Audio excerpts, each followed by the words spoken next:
Yo, what's up guys? So today we're going to be checking out the new BeeTrooper archetype and kind of answer the question, are they good? Well, at the end of the day, you will be pretty much locked into insects for the archetype for a majority of some sort of combo within these steps.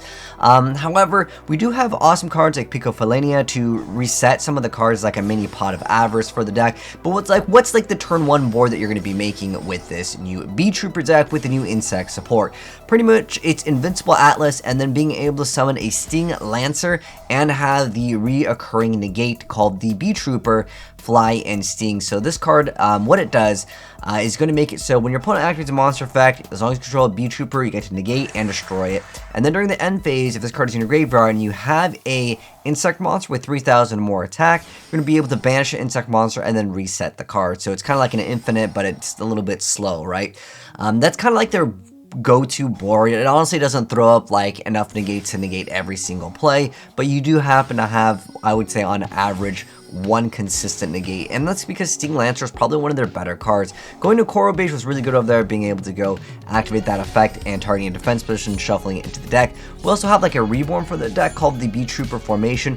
However, the deck is very, very fragile to hand traps. You can see the reset of the Flying Sting over there. But at the end of the day, again, since you're pretty much locked into insects, because of some of the effects, like the Invincible Atlas, what it does, by the way, this is their boss monster. They want to be making this.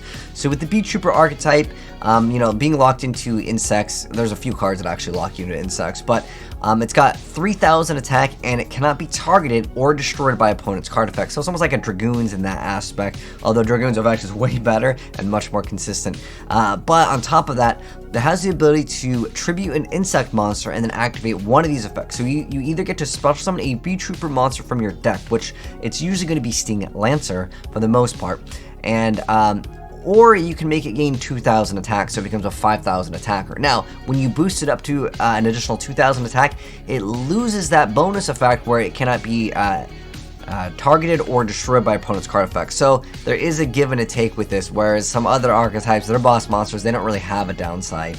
But 3,000 attack, I mean, some decks can technically run over it with access code talkers, pretty much the go-to. But I got more plays.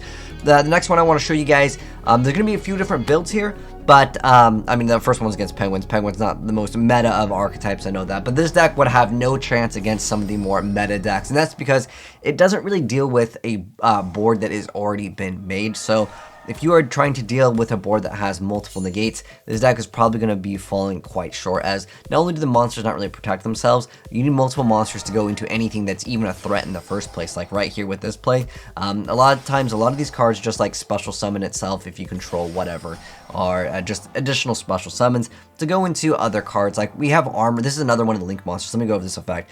So you can't special summon monsters except for insect monsters, so it's another like a way for them to lock you down. And then during your main phase, you can immediately after this effect resolves, get an additional normal summon of an insect monster. Again, it's kind of meh, but this card does have a bonus effect where if it's in the graveyard, you banish 3 other insect monsters from your graveyard, and you can special summon it, but it banishes itself when it leaves the field. Usually it's P.O Box, go into this card, and then try to reset.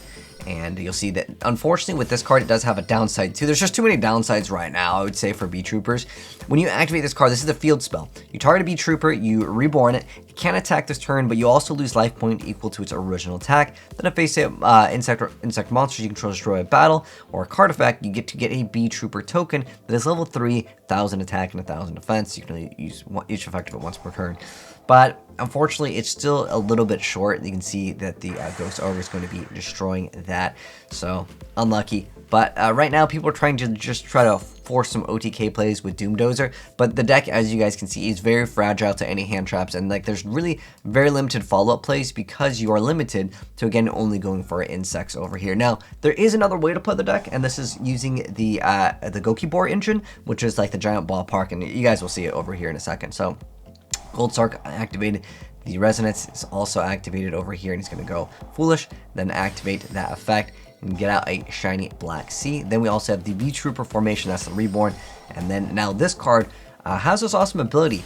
to go bring out an additional card. So it's like a 1-card link, going right into P.O going and resetting some of the cards, drawing the extra card. And then we also have Cocoon of Evolution. This was an interesting tech, going right into the Sting Lancer, and then Sting Lancer has that awesome ability, and we can kind of chain block over here if we want to. Again, a lot of times it's just BeeTrooper, Flying Sting, and the new boss monsters. Usually what people try to make. But right now, getting some damage. Doomdozer has a, I would say, is a negative effect though. It's easy to special summon, and it's 2800 attack. But when it inflicts battle damage, they have to mill 1 card. But once again, it's like the same thing. Invincible Atlas, the Sting Lancer, and the Flying Sting. I mean, even if you have multiple of these, this card does have the effect where you can only use 1 BeeTrooper Flying Sting effect per turn, and only once that turn. So that was kind of unfortunate with that. But nonetheless, that's part of the archetype. Giant Ballpark can be kind of cool too. This is actually where like it shows off the difference between the different builds, and I'll give you guys a deck profile here in a moment. But this card is during damage calculation, a player would take battle damage, neither player takes the battle damage. Then if you do, you get to send 1 level 4 lower insect monster from your deck to the graveyard. And if you send a normal one, you can special summon any number of monsters with the same name from your hand, deck, or graveyard. So you basically get out multiple monsters off of 1. And then if a monster you control is sent to the graveyard by an opponent's card effect, you get to special summon another normal monster from your graveyard. So it gives you something else. And then I guess you either have this to get the extra card, or you have the other field spell, which gives you the insect token. It's like, and this guy's activating, it's like kind of like a Regeki for them.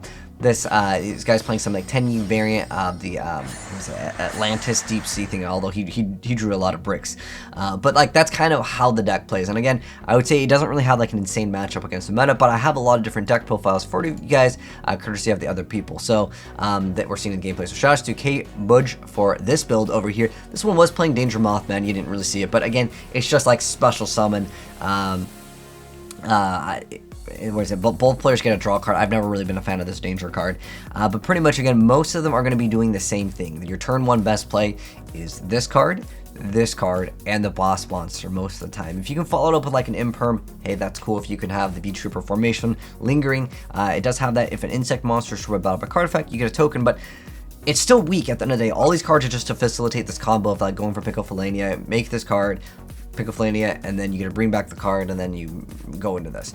I think that they really need a lot better support in order for people to want to play them, but again, that's just trying to go over the deck. So I'll mouse over these cards relatively quick because I got triple deck profiles for you guys, and just to show you guys, this card, Scout Buggy, is actually pretty decent in the deck. You can also go into Cicadia King, which is an okay card. It's 2 level 3 monsters, but again, it facilitates this combo, and it's hard to get the additional summon. But the battle position of this card can't be changed, but if you can special summon this 1 insect monster from your hand or graveyard in defense position. But when a monster on the field activates effect, you detach material, negate its effects, and then make 1 insect monster on the field gain 500 defense or change its battle position. Relatively weak. It doesn't negate and destroy, which is the biggest problem with some archetypes, and it just lacks that. But this is another really good card that I do need to mention for anyone that's interested in building that. All these are basically just, if you get another insect, special summon it. That's what the battle wasps and stuff are actually for, as they are extenders, and if your opponent tries to negate you, you can do that, but nothing is even a threat to go summon this. Like this, like you summon it, and what's its special ability? 200 points of burn damage. Like that's just way too mediocre. If it was 2,000, then we're looking at like, okay, maybe you can get some damage with it, but realistically, no. And then we also have Drone Lock, but I mean, this isn't really conditional to this deck. You can also consider like 1-for-1 as a lot of the cards you want in the graveyard to actually activate and reset some of your stuff. Evenly matched or like Lightning Storm can be good to deal with boards that are already established, but this deck just has the worst matchup against anything that is remotely meta that puts up like even 2 negates. 2 negates beats this deck like most of the time, I would say, and that's why, yeah, it's a little bit underwhelming right now, to say the least. But this one over here, Kava had a cool build. Whoops, I don't need to test my hand. Okay, well, we're fine. I don't know why this thing popped up. I probably accidentally clicked it. But this one over here is obviously playing the Shiny Black Sea, so this is a great addition with Giant Ballpark. You can also mess around with like United We Stand, because this deck can spam a bunch. If you're playing this, yeah, you can get up cool amounts of damage, maybe OTK your opponent, but realistically, Is that going to be meta? Probably not the most meta of things. This guy's also playing the Parasite Parano, which is actually one of the newer cards. Not super new, but it's like a card that I think a lot of people don't know about. But as a quick effect, you can target a face-up monster on the field. You get to equip this card from your hand to that target. The equipped monster becomes an insect monster and cannot attack insect monsters. Also, the effects that activate by targeting an insect monster are negated. So it's kind of mediocre on that part. If it just negated the effects outright, that would be really good. But then you can use this effect of Parasite Parano once per turn. If this equipped card is sent to the graveyard, you get to special summon level 7 or higher insect monster from your hand, ignoring its summoning condition. So potentially getting out other cards as well, but more of a cheeky extra insect card to potentially throw out, and then it just goes to the grave because maybe your opponent will do something with it. But it is a quick effect, so sometimes maybe that can be useful in the right scenarios. This is also another newer card, Insect Shinobi. So while this card points to monster, your opponent's monsters can't target this card for attacks. If a monster this card points to destroy a battle by card effect, you just special summon a 4 lower insect monster from your hand or graveyard, but banish it when it leaves the field. Again, a lot of these cards are just way too slow, I would say, to keep up with the meta.